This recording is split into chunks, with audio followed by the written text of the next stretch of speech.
I'm going to do a bit of political correction, because some of the ideas that this is all the French and they could just wave us through, that is absolutely not the case. And it's quite interesting that, the government will be delighted with this headline from the front page of the Sunday Times: French insistence on passport stamp causing holiday chaos.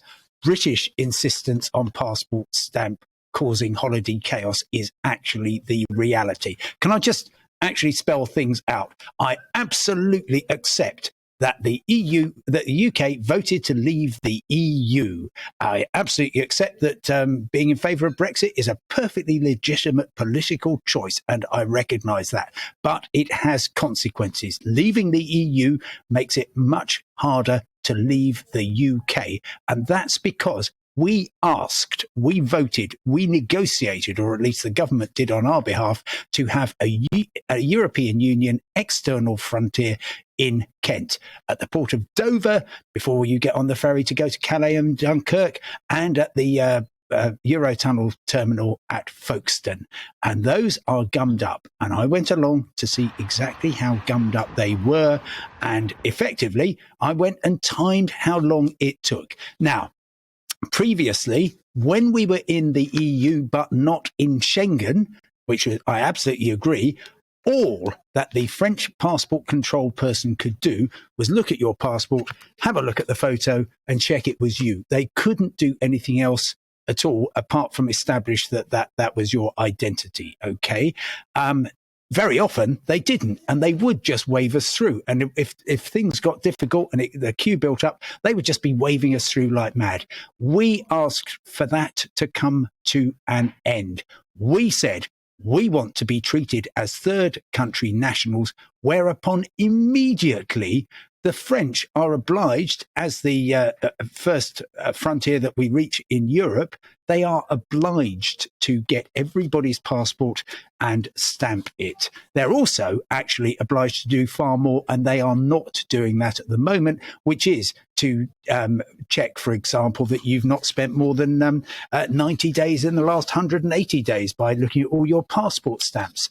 They are supposed to check that you've got a ticket out of the EU, that you've got accommodation, that you've got enough money. We asked for those things because we knew they existed, because we formulated those rules when we were members of the EU. So anybody who says, and look, for a start, the French certainly didn't send enough people over first thing Friday morning. That was a disaster.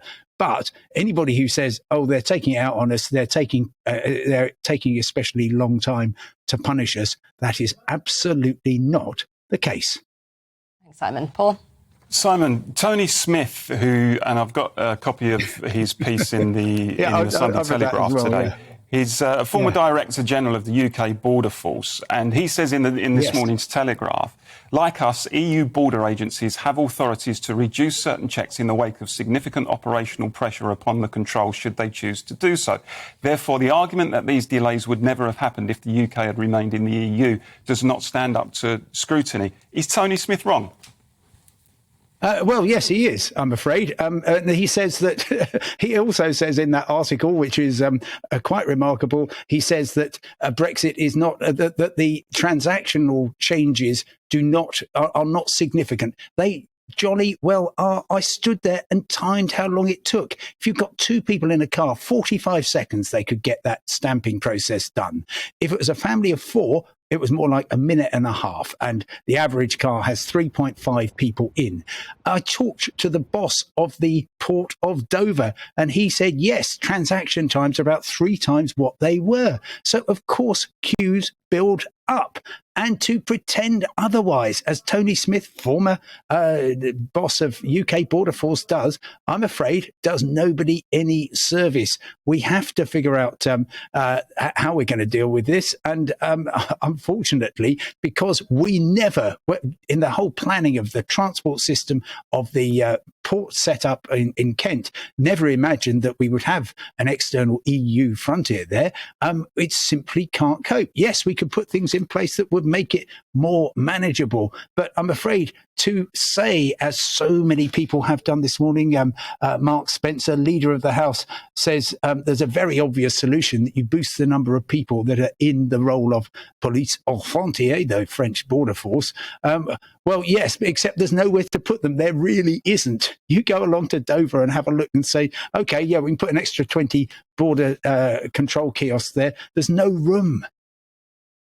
Thanks, Simon. So we've spoken about the kind of car crossings, but what about airports? Because we are seeing some very dramatic scenes from all over the country, including, you know, luggage all over the shop in Heathrow.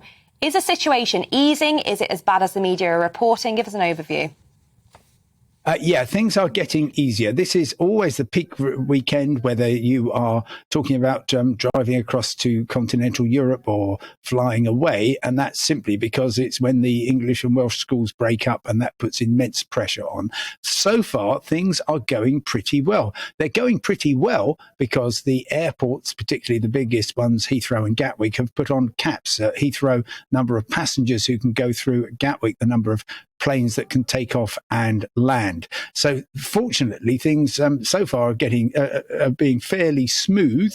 You know, there'll always be some delays and disruption, and it wouldn't surprise me if by the end of today we had some really quite serious delays, because of course stuff happens during the course of a day in aviation, but things aren't too bad. The luggage situation is still dreadful, and anybody who can just take cabin baggage only, honestly, you will be doing yourself such a favor. You're not going to have to queue up and drop off the bag. There's no chance of it being left behind at the airport or sent to somewhere random on the other side of the earth. And then when you get to the far end, you'll be able to make a quick getaway and start enjoying your holiday, which of course is what we should be doing.